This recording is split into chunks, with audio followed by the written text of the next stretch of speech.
ప్రభు అయిన యేసుక్రీస్తు ప్రభు వారి యొక్క కృపయు సమాధానము కూడి వచ్చిన మనందరూ నిండుగా మెండుగా ప్రభు ప్రసాదించును గాక. ఆమేన్.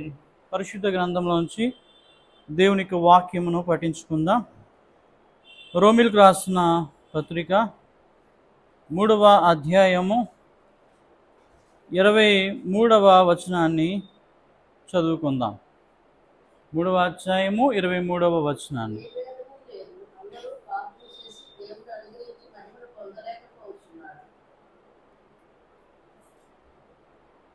ఏ భేదమును లేదు, అందరూ పాపము చేసి దేవుడు అనుగ్రహించు మహిమను పొందలేకపోతున్నారు. ఈరోజు అంశం ఏమిటంటే, దేవుని మాట వినక పాపము చేసి దేవుడు అనుగ్రహించు మహిమను ఏం చేస్తున్నాం? పొందలేకపోతున్నాము. కనుక పాపము అనగా ఆజ్ఞను అతిక్రమించుటయే పాపము అనే సంగతి దేవుని వాక్యం మనకి వెల్లడిపరుస్తూ ఉంది. కనుక 10 ఆజ్ఞలు ఉల్లంఘించడం వలన పాపము, దేవుని మాట వినకపోవటము పాపము, వినియు నమ్మకపోవటము పాపము, నమ్మియు చేయకపోవటం కూడా పాపమే. ఏం చెప్పండి? ఒకటి వినడం, నమ్మకపోవడం పాపం. అలాగే నమ్మి చేయకపోవటం కూడా పాపమే. కనుక చాలామంది నేను దేవుని వాక్యం చదువుతున్నాను కనుక పర్లేదు అనుకుంటే కాదండి. వాక్యము చదివింది ఏం చేయాలా? నమ్మాలి. నమ్మిన వాక్యాన్ని ఏం చేయాలా? జీవితంలో నెరవేర్చాలి. అలా నెరవేరిస్తేనే మనము పరిశుద్ధులమై, అనింద్యులమై, నిర్దోషులమై, నిందారహితులమై దేవుడు అనుగ్రహించే మహిమను ఏం చేస్తామండి? పొందుకుంటా ఉన్నాం. ఇంతకీ మహిమ అంటే ఏంటి? మహిమ అంటే ఏమిటి? మహిమ అంటే ఒక ఉన్నతమైనటువంటి స్థితిని ఏమంటారండి? మహిమ స్థితి అంటారు. ఉన్నతమైన స్థితి ఏమంటారు? మహిమ స్థితి. మహిమ అనగా దైవత్వమునకు సంబంధించినది. దైవత్వమునకు సంబంధించినది కనుక మహిమతో కప్పివేయబడతాం మనం. అంటే మహిమ మనని ఏం చేస్తుంది? సంరక్షిస్తుంది. మహిమ మనని దేవుని ఆధీనంలో మనకి ఉంచుతుంది. మహిమ మనకి దేవుడితో ఉండే సహవాస భాగ్యాన్ని అనుగ్రహిస్తుంది. కనుక అటువంటి మహిమను ఎవరు కోల్పోతున్నాము? మనం కోల్పోతున్నాం. దేవుడేమో మహిమ అనుగ్రహించాలనుకుంటే మనమేమో పాపము చేసి పరిశుద్ధతను కోల్పోయి దేవుని మహిమను కోల్పోయి చివరికి దేవుని తీర్పుని ఏం చేస్తున్నాం? కొని తెచ్చుకుంటున్నాం. ఈ తీర్పు మనని ఇబ్బంది పెడుతుంది కానీ మన ఊరట అనేది కలుగు చేయదు. కనుక మనుషులు దేవుని బట్టి చేసే ఒక పాపం అయితే, మనిషి ద్వేషించుట చేసే పాపం ఇంకొకటి. మనిషి జీవరాశులను ఇబ్బంది పెట్టడం ఒక పాపమే. చెట్లను నరికివేయడం కూడా పాపమే.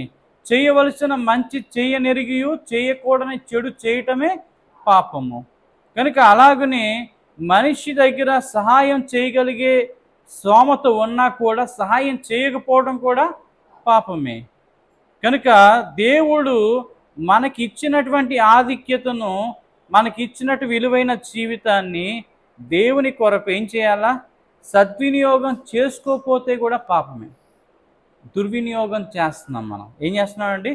సమయమును పోనీయక సద్వినియోగం చేసుకోండి అన్నారు. మన రోజు సమయాన్ని ఎంత వృధా చేస్తున్నాము? అవునా? వృధా చేస్తున్నారా లేకపోతే సమయాన్ని వాడుకుంటున్నారా? బాగా వృధా అంటే ఏంటంటే నీకు పనికిరాదు, దేవునికి పనికిరానటువంటి టైం. అంటే ముసలమ్మ ముచ్చట్లు అంటే ఏంటి? నలుగురు కూర్చొని ఊసులాడుకుంటూ, నవ్వుకుంటూ, హాస్యం చేసుకుంటూ, సరదాగా టీవీ ముందు గడపడము, లేదంటే మొబైల్ ఫోన్లో ఎక్కువసేపు గడపడము, లేదంటే ఇంకా ఇతర విషయాల్లో ఎక్కువగా గడపటము. ఇవన్నీ కూడా ఏంటి అంటే మన సమయాన్ని వృధా చేస్తున్నాం. సమయము ఎప్పుడైనా ఒక విషయాన్ని నేర్చుకోవడానికి, లేక ఒక విషయంలో మనం మార్చుకోవడానికి, ఒక విషయం ద్వారా మన జీవితాన్ని పదిలపరుచుకోవడానికి ఏం చేయాలి? సమయాన్ని సద్వినియోగపరుచుకోవాలి. కనుక సమయాన్ని పోనీయక ఏం చేయాలా? సద్వినియోగం. సమయమును వృధా చేయటం కూడా పాపమే. మంచి నీళ్ళను వృధా చేయడం కూడా పాపమే. మన దగ్గర ఉన్నటువంటి వస్తువులు పాడైపోయేటట్లుగా ఉంచడం కూడా పాపమే. అలాగే మనం సరైనటువంటి బట్టలు మరి చక్కగా చినిగిపోయే బట్టలు వేసుకోవడం కూడా తప్పిదమే. చాలామంది ఏమనుకుంటారంటే మాకేం లేదండి, మేము గరీబోళం కనుక ఏం చేస్తాం, చినిగిపోయి కుట్టుకొని వేసుకుంటే ఏం చేయాలా? అందుకని చింపిరి గుడ్డలు అనేది ఎవరికి ఉంటుంది అంటే దరిద్రానికి గుర్తట. ఏం చేయాలి చెప్పండి? చింపిరి జుట్టు, చినిగిపోయిన బట్ట వేసుకుంటే దరిద్రం అనేది మన ఇంట్లోనే, మన ఒంట్లోనూ, మన జీవితంలో ఉన్నట్టని అర్థం. కనుక అలాంటి స్థితిని ఉండకూడదంటే ఏం చేయాలా? మనం భాగ్యవంతులుగా ఉండడానికి దేవుడు మనకి ఇచ్చినటువంటి జీవితాన్ని దర్జాగా జీవించాలి. ఎలా జీవించాలండి? దర్జాగా అంటే ఏంటి? ఎన్ని లోట్లు ఉన్నా, ఎన్ని ఇబ్బందులు ఉన్నా, ఎంత ఆర్థిక సమస్యలు ఉన్నా ఏం చేయాలా? ఏమీ లేనట్టుగానే సంతోషంగా ఏం చేయాలా? గడపాలి. కనుక అలా గడపడమే దేవుడు మనకిచ్చినటువంటి భాగ్యము. కనుక అలాగా మన జీవితాన్ని మనం ఏం చేయాలా? శుభ్రంగా లేకపోవడం కూడా పాపమే. చాలామంది స్నానం చేయరు, చాలామంది ఉతికిన బట్టలు కట్టుకోరు, చాలామంది ఏం చేయరు, మంచిగా చెప్పులు వేసుకోరు. ఇవన్నీ ఏంటంటే లేకపోవడం వల్ల కాదండి, ఉన్నా కూడా చేయరు. ఉన్నా కూడా ఏం చేయరు? ఇల్లు శుభ్రం చేసుకోకపోవడం కూడా ఏం చెప్పండి? పాపమే. ఇవన్నీ చిన్న చిన్న తప్పిదాలండి. ఏమంటారు చెప్పండి వీటిని? చిన్న చిన్న తప్పిదాలు. అంటే బాహ్య శుద్ధి లేకపోతే అంతరంగ శుద్ధి ఎక్కడి నుంచి వస్తుంది? నీకు అంతరంగ శుద్ధి ఉంటేనే బాహ్య శుద్ధి నీకు ప్రదర్శిస్తావు. ఏమంటే మనసులోని శుద్ధి అనే ఆచరణ ఉంటే బయటికి అది ఏమవుతుంది?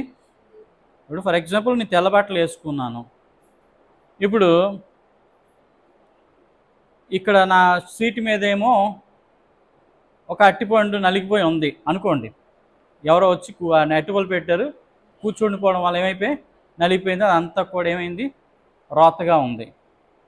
నేను ఈ వైట్ బట్టలతో కూర్చుంటాను, అక్కడ ఏం చేస్తాను? నా చైర్ మార్చేసుకుంటా, నా చైర్ని మార్చుకుంటా. అది తెలిసి కూడా కూర్చున్నానంటే ఏంటి చెప్పండి? తప్పిదము. అంటే తెలియక చేసిన దానికి తప్పు అంటాము, కానీ తెలియక చేసింది తప్పు, తెలిసి చేసింది ఇంకా పెద్ద తప్పు. తెలియక చేసింది తప్పే, తెలిసి చేసింది ఇంకా పెద్ద తప్పు. అందుకనే పాపాలు రెండు రకాలు ఉన్నాయి. ఎన్ని రకాలు ఉన్నాయండి పాపాలు? మరణకరము పాపము, మరణకరము కానీ పాపము. మరణకరమైన పాపం అంటే ఏంటంటే తెలిసి తప్పు చేస్తే మరణకరమైన పాపము.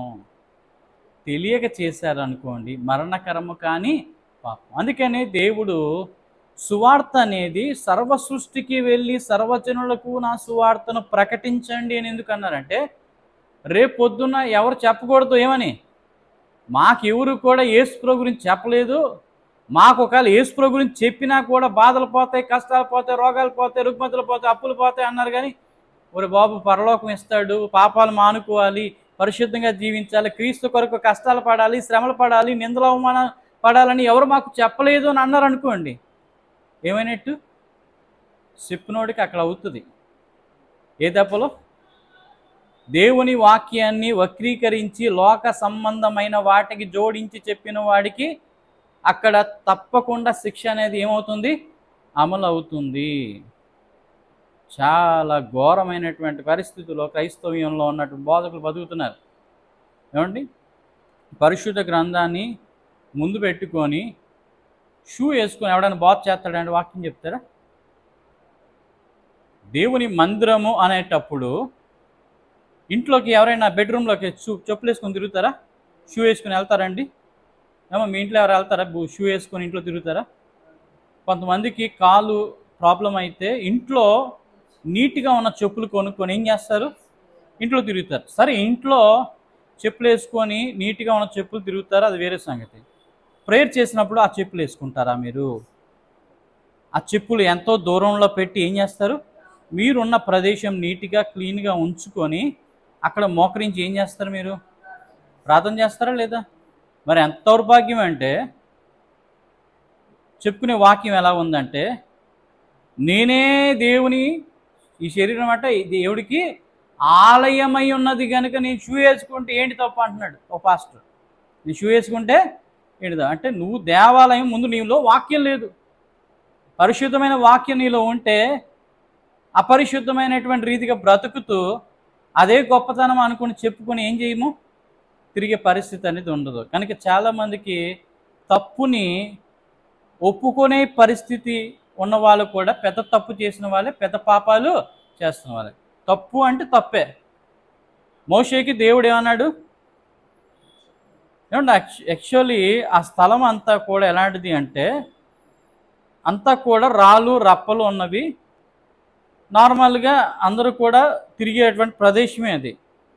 కానీ దేవుని అగ్ని ఆ పొద దగ్గర మండుతుంది కనుక, అంటే దేవుడు ఉన్నాడు అని అక్కడ నుంచి ఒక స్వరం వినిపిస్తుంది కనుక, మోషే మోషే నీ పాదములకు ఉన్నటువంటి చెప్పులు విడువుము, విడిచి నా దగ్గరికి వచ్చి నువ్వేం చెయ్యు, నాతో మాట్లాడు అన్నాడు. దేవుడితో మాట్లాడడానికే అలాంటి అయినప్పుడు దేవుని వాక్యం చెప్తున్నప్పుడు చెప్పులు వేసుకొని చెప్పడము సమంజసమా?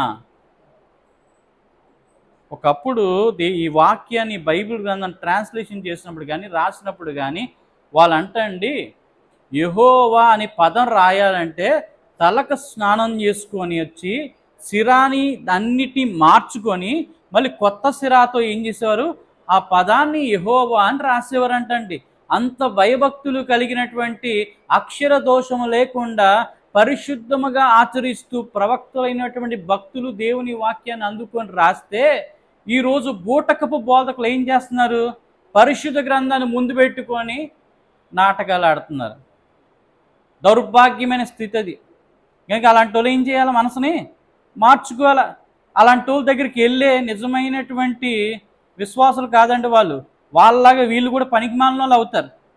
అలాంటి వాళ్ళ దగ్గరికి వెళ్తే ఏమవుతారండి, చెప్పేవాడు పనికిమాలినోడు అయితే వినేవాడు కూడా ఏమవుతారు, ఆ మాటలు విన్నోడు ఆడు చెప్పులు వేసుకునే వస్తారు దేవుడి మందిరానికి. వాళ్ళు చెప్పులు వేసుకుని ఎగురుతారు, వాళ్ళు చెప్పులు వేసుకుని డ్యాన్సులు చేస్తారు, వాళ్ళు చెప్పులు వేసుకొని ఏం చేస్తారు, ప్రార్థనలు చేస్తారు. మాదిరికి లేకపోతే మాదిరికి విశ్వాసులకు ఎలా మాత్రం వస్తుంది, వచ్చుదంటారా, రాదు. కనుక ప్రియమైన దేవుని పిల్లారా, అందరికంట ఎక్కువ పాపము ఎవరి మీద మోపబడుతుంది, లేకపోతే శిక్ష ఎవరి మీదకి ఎక్కువ అమలు చేస్తుందంటే బైబిల్ గ్రంథాన్ని పట్టుకొని బోధించేవాడికి ఎక్కువ శిక్ష వస్తుంది. వినేవాడికి తక్కువైతే చెప్పేవాడికి ఎక్కువ. కనుక అందరూ బోధకులు కాకుండుడి అన్నారు. అందుకనే ఈరోజు ఈ పరిశుద్ధ గ్రంథం పట్టుకొని ఏం చేస్తున్నారండి, ఈ పరిశుద్ధ గ్రంథం పట్టుకొని అడుక్కునే పరిస్థితి వచ్చింది. పెద్ద పెద్ద బోధకులు ఏం చేస్తున్నారు, అడుక్కునే పరిస్థితి వచ్చింది టీవీల్లోనంట. ఎంత ఎంత పనికిమాలిన పరిస్థితి చూడండి. జీవం కలిగినటువంటి దేవుడు నీకు అండగా ఉంటుంటే సువార్తను ప్రకటించడానికి డబ్బులు కావాలా? ఏం కావాలంటండి, సువార్తను ప్రకటించడానికి డబ్బులు కావాలా? మరి యేసుప్రభు వారికి ఎంత డబ్బులు ఉన్నాయండి? యేసుప్రభు వారికి ఎంత డబ్బులు ఉన్నాయి? కోట్లు వచ్చాయంటారా? ఆయనకి ఇరిగిపోయిన తెప్ప ఒకటి ఉంది, అంటే చిన్న బోట్ అన్నమాట. అది కూడా తన శిష్యులైన వారు వాడేటువంటి దోణె, పడవ కూడా కాదండి అది. ఏం చెప్పండి, దోణె. దోణె అంటే ఎలా ఉంటుంది, రౌండ్గా చిన్నగా ఉంటుంది. పాపం అలాంటిది వేసుకొని యేసుప్రభు వారు ఏం చేసేవారు, సువార్త పని మీద వెళ్ళి కొండెక్కి కొండ దిగి, కొండెక్కి కొండ దిగి అరణ్యాలు నడుచుకుంటూ దాటుకుంటూ ఎడారి ప్రాంతాలు ఏం చేశారు, నడుచుకుంటూ వెళ్ళి సువార్త ప్రకటించారు. కాస్త తలవాల్చు కూడా ఏం లేదు, స్థలమైనను లేదు. కనుక ప్రియమైన దేవుని పిల్లారా, తప్పులు చేస్తే మహిమను కోల్పోతాము. అలాంటి వారి దగ్గరికి వెళ్తే విశ్వాసులు తమ మహిమను కోల్పోతారు, తమ భక్తిని కోల్పోతారు, తమ విశ్వాసాన్ని కోల్పోతారు, విశ్వాసం లేని భ్రష్టులుగా మారిపోతారు. కనుక మరి యూట్యూబ్ చూసే వాళ్ళందరూ కూడా గ్రహించండి. కనీసం ఎక్కడికి వెళ్ళి ఏ వాక్యం వింటే, ఏ హెచ్చరికలు వింటే ఎలాగన మన మనస్సును మార్చుకొని గట్టిగా మన దగ్గర నుంచి ఏమి ఆశించకుండా హెచ్చరించే పాస్టర్ దగ్గరికి వెళ్ళండి. దానివల్ల ఏమవుతారండి, ఒక మొద్దుబారిపోయిన రాయ ఒక శిల్పకారుడి దగ్గరికి వెళ్తే శిల్పకారుడు దాన్ని కొట్టి కొట్టి చెక్కి చెక్కి ఏం చేస్తాడు, మంచి రూపాన్ని ఏర్పాటు చేసినట్టుగా చేస్తారు. అలాంటివి నచ్చు ఎవరికి నచ్చువో, ఈ అవిశ్వాసులకు నచ్చువు. అవిశ్వాసులకు ఏం నచ్చుతాయి అంటే ఎగిరిన్ డ్యాన్సులు కావాలి, కింద పోగేస్తే రికార్డింగ్ డ్యాన్సులు వేసినట్టు ఏం చేస్తారు, గంతులు కావాలి. పెద్ద పెద్ద మ్యూజిక్లు కావాలి, సౌండ్ సిస్టాలు కావాలి, లైట్ సిస్టాలు కావాలి, ఇవన్నీ ఆడంబర కార్యాలు కావాలి. ఇలా ఉన్న వాళ్ళందరూ రేపు పొద్దున ఎక్కడికి వెళ్ళిపోతారండి? నరకం నోరావలిస్తుంది. ఎవరి కోసం? అవిశ్వాస బృందాన్ని మింగడం కోసం. సాతానుగాడు నోరావలిస్తున్నాడు. ఏమని? ఎవరిని మింగుతున్నా అని తిరుగుతున్నా ఉన్నాడు. మరి ఎంత నోరావలిస్తున్న సాతానుగాడి నోట్లో పడడానికి, నరకం నోట్లో పడడానికి మరి వాళ్ళు వెళ్తున్నారు, వీళ్ళని నడుపుతున్నారంటే కనీసం బుద్ధి తెచ్చుకోవడానికి ప్రయత్నం చేయండి. జ్ఞానోదయం కలిగి ఉండండి. బైబిల్ గ్రంథాన్ని బాగా చదివితే మిమ్మల్ని ఎవడు కూడా ఏం చేయలేరు? మోసం చేయలేరు. దేవుని మహిమను పొందుకోవాలంటే ముందు ఏం చేయాలి? ధర్మశాస్త్ర గ్రంథమైనటువంటి పరిశుద్ధ గ్రంథాన్ని 66 పుస్తకాల్లో ఉన్నటువంటి వాక్యాన్ని బాగా ఏం చేయండి? ధ్యానము చేసి, జ్ఞానము సంపాదించి, తెలివి కలిగి, వివేచన కలిగి, పరిశుద్ధతతోనూ దేవుని యొక్క ఆత్మతోనూ నింపబడిన వారమై విశ్వాసముతో కూడినటువంటి భక్తిని మనము దేవుని ఎడల కలిగి ఉండవలసిన వారమై ఉన్నాం. అలా ఉంటే దేవుని మహిమ మన మీదకి దిగి వస్తే మనం ఒక 10 మందికి వెలుగుకరంగా ఏం చేస్తామండి? జీవించే రీతిగా దేవుడు నడిపిస్తూ ఉంటాడు. కనుక బోధకులు మారితే విశ్వాసులు మారుతారు. బోధకులు మారితే ఏమవుతున్నాయండి? విశ్వాసం. బోధకులకు అందరికీ తెలుసు ఏం చెప్తే జనాలు వింటారో తెలుసు, ఏం చెప్తే వినరో కూడా వాళ్ళకి తెలుసు. అందుకని ఏం చేస్తారు? వాడికి నచ్చిందే చెప్దాం, మనకు వచ్చింది ఎందుకు చెప్పాలా, దేవుడికి మెచ్చింది ఎందుకు చెప్పాలా. అందుకనంట మనుషుల మెచ్చినటువంటి బోధ చెయ్యొద్దు. ఎవరు చెప్తున్నారు? పౌలు గారు. మనుషుల మెప్పు కొరి నువ్వేం చేయొద్దు? బోధ చేయొద్దు. మనిషిని నొప్పించైనా దేవుడు మెప్పించే బోధ మాత్రం ఏం చెయ్యాలి. అలా చేస్తేనే దేవుడికి హితమైనటువంటిది. కనుక ప్రియమైన దేవుని పిల్లారా, ఈ వాక్యాన్ని బట్టి మనం ఏమి గ్రహించాలి అంటే, అందరూ పాపము చేసి దేవుడు అనుగ్రహించు మహిమను పొందలేకపోతారు. అందరూ అంటే అర్థం ఏంటండి? పాదిరులు, బిషప్పులు, పోపులు, పాపులు అందరూ కూడా ఏమైపోతున్నారండి? ఒకటే రీతి, ఒకే క్యూలో ఉన్నారన్నమాట. ఏ క్యూ అది? విశాల మార్గం అనే క్యూలో ఉంటున్నారు. విశాల మార్గం ఏమంటే ధనాపేక్ష లేని వారు ఎవరైనా ఉన్నారా? అసలు ధనం అంటే డబ్బు నాకు వద్దండి అనేవాడు ఎవరైనా ఉన్నారా? విశ్వాసుల్లో ఉంటారులేండి. పాస్టర్లు ఎవరైనా ఉన్నారా డబ్బులు వద్దనేవాడు? మాకు డబ్బు వద్దండి, మీ ఆత్మ రక్షించబడాలని కోరుకుంటున్నాం అనేవాళ్ళు ఉన్నారా? లేరు. ఎందుకు లేరు అంటే వాళ్ళు అసలు డబ్బు కోసమే వచ్చినట్టు ఉంటుంది. ఈ ఆడంబరాలు, ఈ చర్చీలు, ఈ పెద్ద పెద్ద సెటప్లు, గెటప్లు, వీళ్ళు సూట్లు, బూట్లు, బెంజ్ కార్లు, రేంజ్ రోవర్లు, డబ్బులు సంపాదించి విలాసవంతమైనటువంటి జీవితాన్ని జీవించడానికి మీకు దేవుడే దొరికాడా? శుభ్రంగా ఏం చేయొచ్చు? కష్టపడి ఏ ఉద్యోగం చేసుకుని 4 బతుకుతూ నువ్వు కూడా వెళ్ళి ఆ చర్చిలో విశ్వాసంగా ఉంటే కనీసం ఎక్కడ పోతాం? దేవుడు రాజ్యంలో ఏ మూల కూర్చోడానికి అవకాశమైనా ఇస్తాడు. కానీ ఇక్కడ పెద్ద పెద్ద స్టేజ్ మీద నిలబడి ఏం చేస్తున్నారు వీళ్ళందరూ కూడా? ఇక్కడ పెద్ద స్టేజ్లు, అక్కడ అసలు స్టేజ్ కాదు, స్టేజ్ కింద కూడా ఉన్నవాడు దేవుడు ఏం చేస్తాడు? తిన్న తీసి నరకాగ్ని గుణంలో వేస్తాడు. కనుకనే ఏమాత్రం భయం లేనటువంటి భక్తి, భయం లేనటువంటి స్థితి. కనుక ఒక వ్యక్తి సువార్త ప్రకటించాలి అంటే చెప్పుకుంటా వెళ్ళిపోవాలి, అంతే. ఏం చేయాలి చెప్పండి? యేసుప్రభువు చేసిన పని ఏంటి? చెప్పుకుంటా వెళ్ళారు. సంఘం ఎప్పుడు కట్టారు? ఆత్మ ఎప్పుడైతే వాళ్ళ మీదకి వచ్చిందో వాళ్ళు సంఘాలు కట్టుకుంటూ వెళ్ళిపోయారండి. గమనించండి, సంఘాలు పెంచుకుంటూ పోలేదు ఎవరు కూడా. సంఘాలు కట్టుకుంటూ, అవసరమైతే చర్చీలు అయితే చర్చీలు కూడా కట్టుకుంటూ ఏం చేశారు? వాళ్ళు వెళ్ళిపోయారు. తోమా గారు, బర్తలోమయ్య గారు అలా కట్టుకుంటూ వచ్చేసారు ఇండియా దేశానికి. ఇక్కడికి వచ్చారు, ఇక్కడ కూడా ప్రార్థన చేసి వాళ్ళు ఏం చేశారు? దేవుని పిలుపును అందుకొని వారు హతసాక్షులు అయిపోయి వాళ్ళు చనిపోయారు. అలాగే అందరూ కూడా ఏం చేశారు? ఎన్నో దగ్గరలో దేవుని సంఘాలు కట్టేసి వదిలేశారు, అంతే. సంఘాల మీద వాళ్ళు బతకలేదండి. సంఘాలు కట్టుకుంటూ వేరొకరికి ఏం చేశారు? అప్పగించుకుంటూ వాటిని పెంచుకుంటూ పోయారే కానీ ఎవరు కూడా వాటి మీద బ్రతకడానికి ఆశపడలేదు. కారణం ఏంటో తెలుసా? వాళ్ళకి పైన సంపద కావాలని కోరుకుంటున్నారు. వాళ్ళు కానీ ఇక్కడ ఉన్నటువంటి బోధకులు ఏం చేస్తున్నారంటే కాస్త పబ్లిసిటీ అయ్యి జనాల్లో ఆదరణ పెరిగేసరికి 1,00,000 మంది వచ్చారు, 10,000 మంది వచ్చారు, 2,00,000 మంది వస్తున్నారు, 3,00,000 మంది వస్తున్నారు అనేసరికి ఇక కళ్ళు నెత్తికెక్కిపోయి ఏం చేస్తారండి వీళ్ళు ఆడిందే ఆట, పాడిందే పాట. పక్కన దేవుడు ఉండడు, వీడి కట్అవుట్స్ ఎక్కువ ఉంటాయి అన్నమాట. ఎవరు కట్అవుట్స్ అండి? భారీ ఎత్తున కట్అవుట్స్ వీళ్ళు ఉంటాయి. కట్అవుట్ ముందు ఉండరు, కట్అవుట్ వెనకాల ఎవరి పేరు లేదు, దేవుడి పేరు అనేది ఉండదు. కనుక ప్రియమైన దేవుని గమనించండి, మోసపోకుడి, దేవుడు వెక్కిరింపబడడు. మోసపోతున్నారు, క్రైస్తవ జనాంగం మోసపోతున్నారు.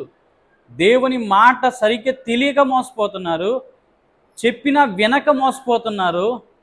హెచ్చరించిన వారిని అసలు సరిగ్గా ఏం చేయరు, వినరు. ఆ వాక్యాన్ని స్కిప్ చేస్తారు, ఆ వాక్యాన్ని సరిగ్గా ఏం చేయరు, మనసులో పెట్టుకునే ప్రయత్నం అయితే చేయరు. కనుక దీనివల్ల లాభం ఏమీ లేదు, నష్టమే ఎక్కువ జరుగుతూ ఉంది.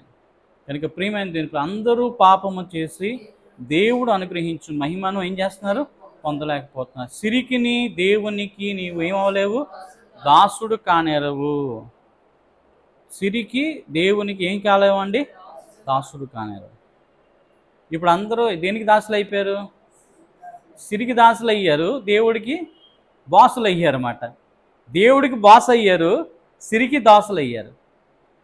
పాపానికి దాసులు అయ్యారు, పరిశుద్ధతకు బాసులు అయ్యారు. అంటే పరిశుద్ధత వీళ్ళు ఉండదు, చెప్పడంలో పరిశుద్ధత ఉంటుంది, చేసిన దాంట్లో ఏముండదు, పరిశుద్ధత అనేది ఉండదు. అంటే క్రియలో పరిశుద్ధత కనిపించదు, చెప్పు మాటల్లో మాత్రం ఏముంటుంది, నీతి కావ్యాలు వల్లిస్తూ ఉంటారు. ఇలాంటి వాళ్ళకి ఏం కనిపిస్తుంది, నరకము ఎదురుగా ఉంటుందన్నమాట. వీళ్ళకి నా దగ్గరికి వస్తావు, నువ్వు పోయిన తర్వాత చచ్చిన తర్వాత ఎక్కడి దగ్గరికి వస్తావు, నా దగ్గరికే వస్తావు రా అని చెప్పి ఏం చేస్తుంది, నరకం పిలుస్తుంది. కనుక అలాంటి వాళ్ళని ఏం చేయకూడదు, అనుసరించవద్దు. నేను చెప్పిన మాటలు కాదండి ఇవన్నీ కూడా. యేసుప్రభువు అంటున్నారు, నాకు ముందుగా వచ్చిన వారు దొంగలను దోచుకున్నవారై ఉన్నారు అన్నాడా లేదా? చాలామంది గొర్రెల కాపర్లు ఏంటంటండి, దొంగలు. అందుకని మలాకీ గ్రంథంలో ఏమన్నారు చెప్పండి, యాజకులు తిట్టాడా లేదు దేవుడు, మీరు దొంగతనము చేస్తున్నారు.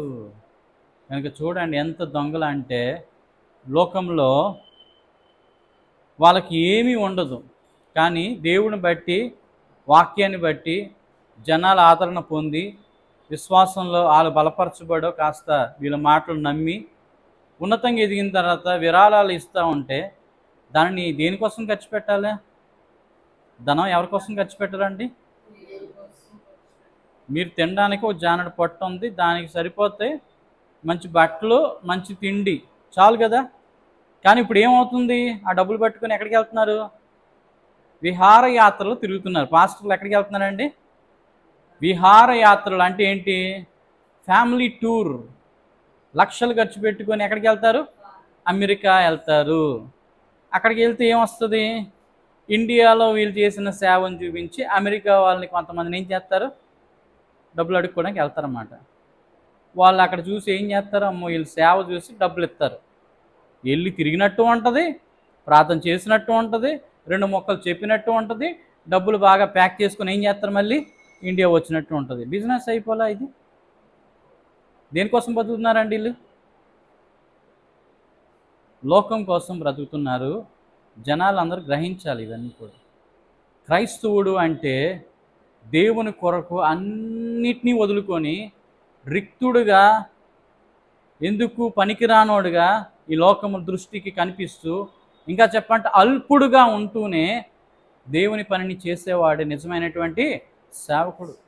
బైబిల్లో ప్రభువే చెప్తున్నాడు, ఈ భూలోకంలో మిగులు అల్పుడు అనబడువాడు పరలోకంలో గొప్పవాడు అనబడును.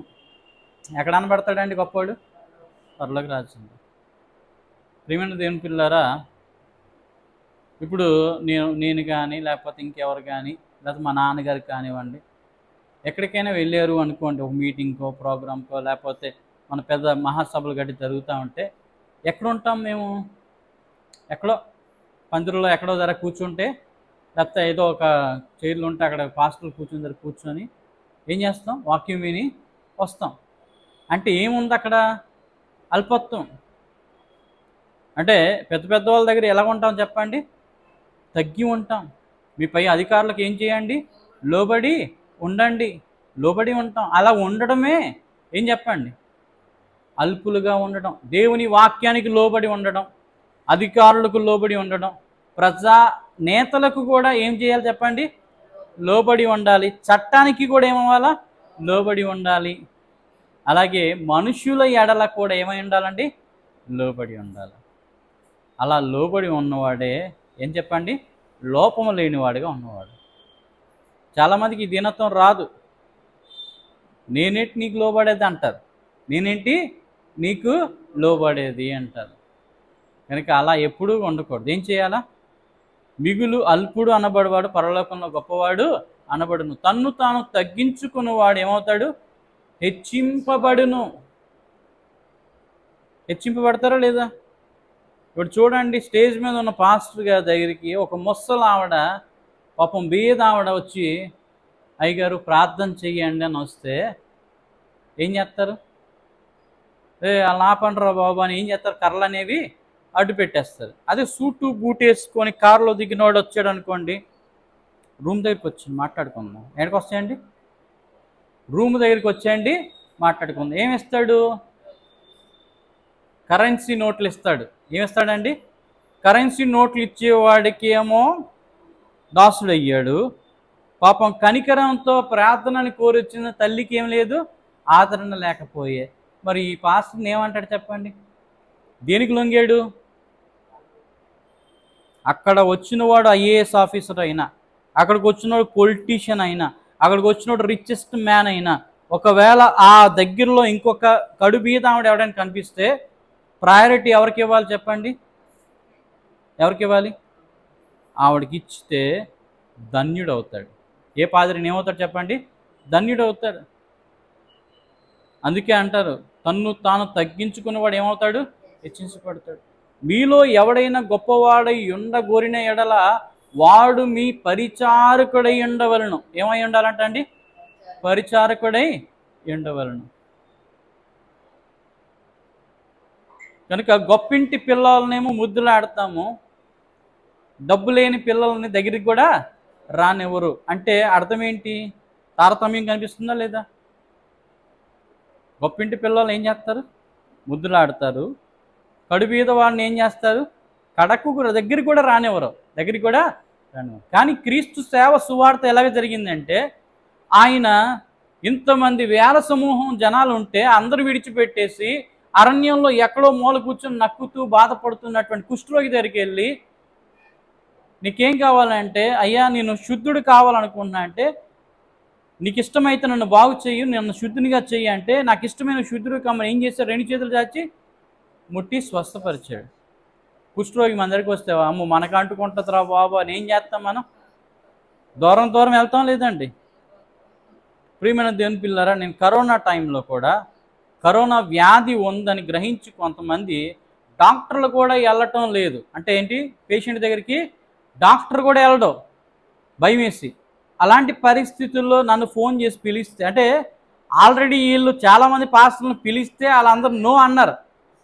నో అంటే ఎవరు దొరుకుతారు వీళ్ళకి? అందరూ అయిపోయిన తర్వాత చివరోళ్ళు అన్నమాట నేను.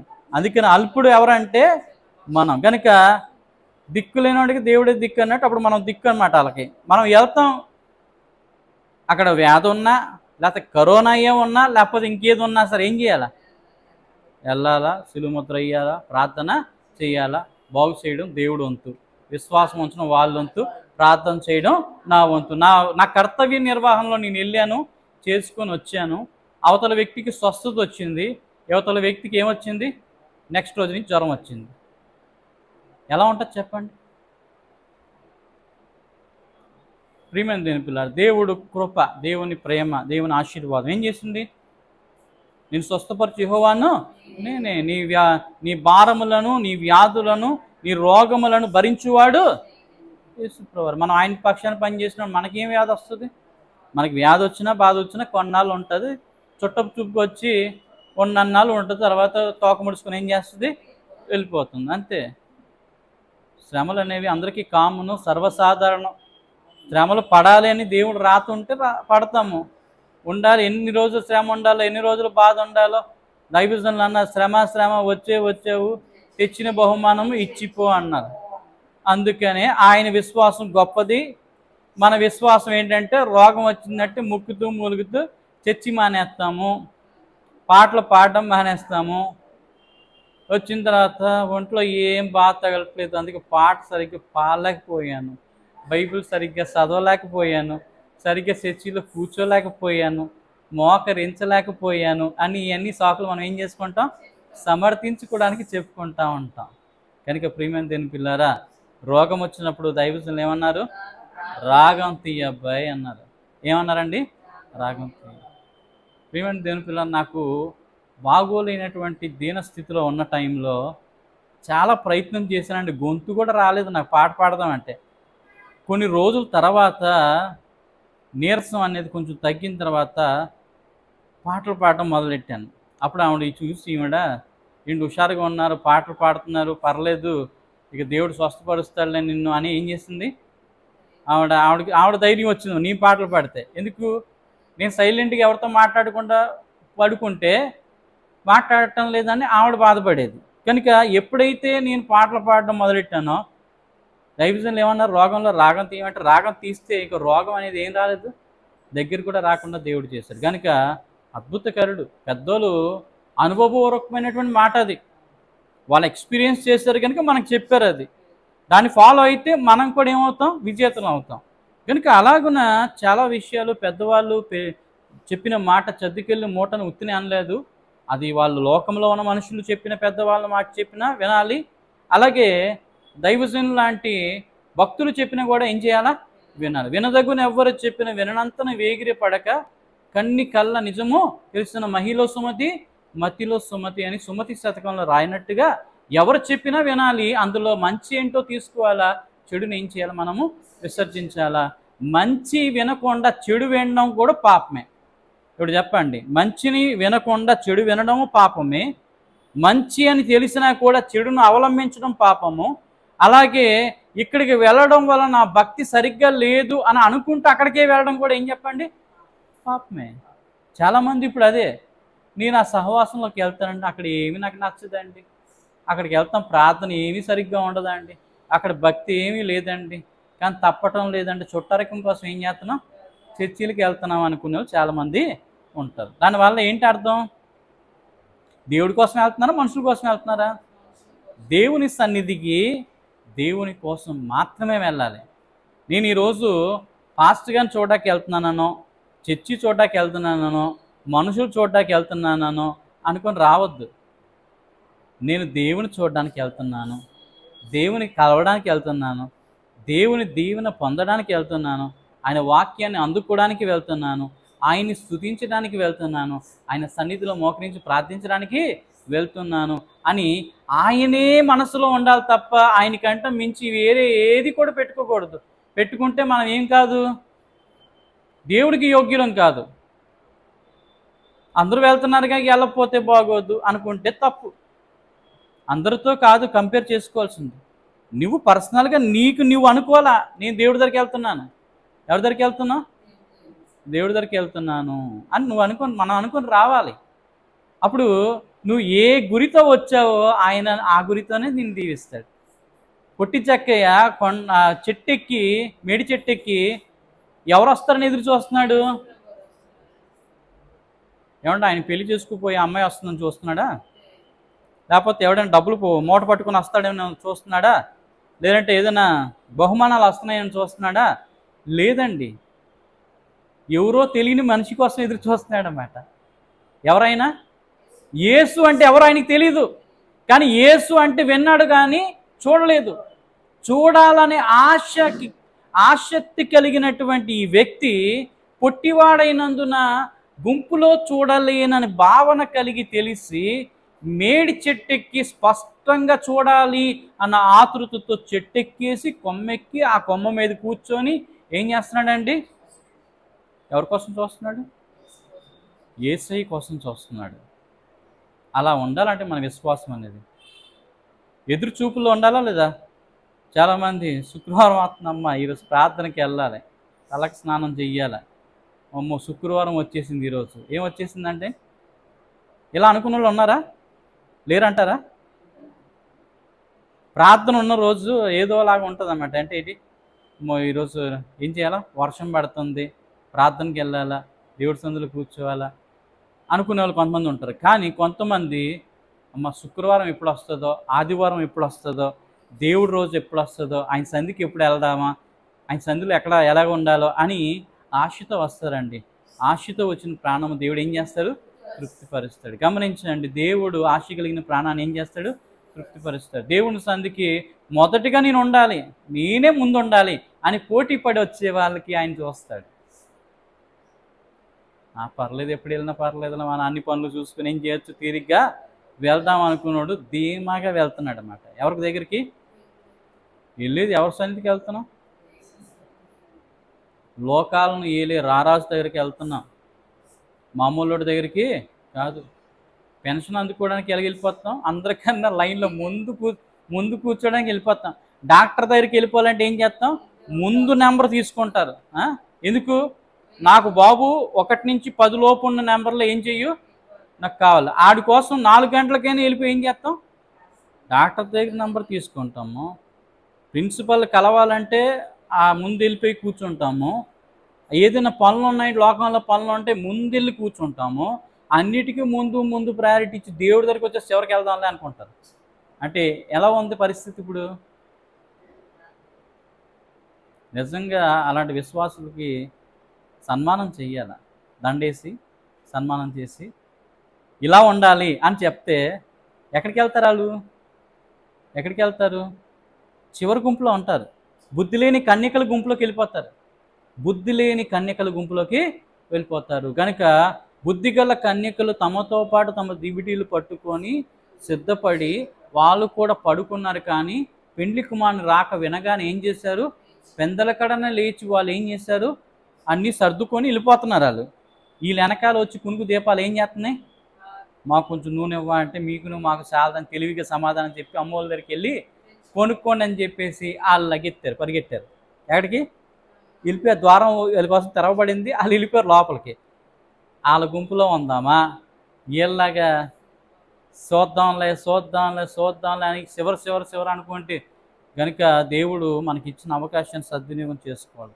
రక్షణ పొందుకోవడానికైనా రేపొద్దున ఇలాంటి రోజులు రావంటే నేను మళ్ళీ ఇలా కూర్చొని మీకు వాక్యం చెప్పడానికి ఈ సీన్ అనేది ఉండదు. ఇంకా గుర్తుపెట్టుకోండి, ప్రతిదీ అవగతం అవుతుంది నాకు. ఫ్యూచర్ అనేది ఈ మైండ్కి ఏమవుతుంది? తడుతుంది.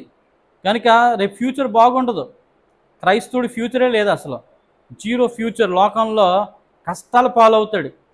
క్రైస్తవుడు ఎందుకయ్యానని ఏడ్చేవాళ్ళు కొంతమంది ఉంటారు, అయినందుకు సంతోషపడే వాళ్ళు కొంతమంది ఉంటారు, అయినందుకు ఇంకా అత్యంత సంతోషంగా దేవుడి యందు చచ్చిపోవడానికి కూడా సిద్ధపడే వాళ్ళు కొంతమంది వీర విశ్వాసులైన వారు ఉంటారు. కనుక అలాంటి గుంపులు 3 రకాల గుంపులు ఉన్నాయి. ఆ 3 రకాల గుంపులు ఏ గుంపులో మనం ఉంటామో ముందు ఏం చేయాలి? ఇక్కడి నుంచి ప్రేమిస్తే కదా దేవుడిని అక్కడికి వెళ్ళడానికి అవకాశం ఉంటుంది. దేవుడు ప్రేమించడానికి మనకు అవకాశం ఇచ్చినా ఆయన ప్రేమించకపోతే అంతకంటే దౌర్భాగ్యం ఇంకోటి లేదు. మనమే ప్రేమించుకుంటాం కానీ ఎవరిని ప్రేమించాం? దేవుని ప్రేమించం. దేవుని ప్రేమించడం అంటే ఆయన ఆజ్ఞలు ఏం చేయండి? పాటించడమే దేవుని ప్రేమించడం. కనుక ఇప్పుడు గమనించండి, దేవుడు మనకి ఇచ్చినటువంటి వాక్యాన్ని పాపము చేయకుండా పరిశుద్ధత కలిగి జీవించడం వలన దేవుని మహిమను పొందుకునేటువంటి అవకాశం మనకి దొరుకుతుంది. కనుక యేసుప్రభువు వారు ఈ లోకానికి వచ్చి నాలో పాపం ఉందని మీలో ఎవడైనా స్థాపింపగలడని ఛాలెంజ్ చేశాడు లోకానికి. ఇప్పటి వరకు ఆ సవాల్ నిలిచి ఉంది. కనుక అట్లాంటి పరిస్థితులు, అలాంటి ప్రభువు చెప్పినటువంటి రీతిగా మనం బ్రతకాలి.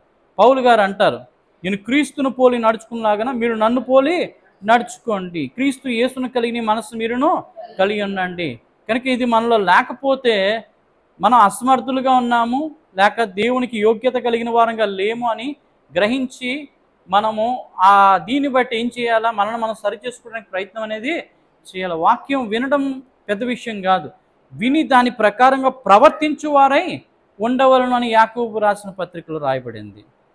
ఒకవేళ వినకపోయామనుకు వింటాము, నడవకపోయామనుకోండి ఒరిగేది ఏమీ లేదు. అంటే విని నీవు అవలంబించలేదు కనుక మరి కొంచెం ఎక్స్ట్రా దెబ్బలు అనేవి మనకి తగులుతాయి గనుక గుర్తుపెట్టుకోవాలి.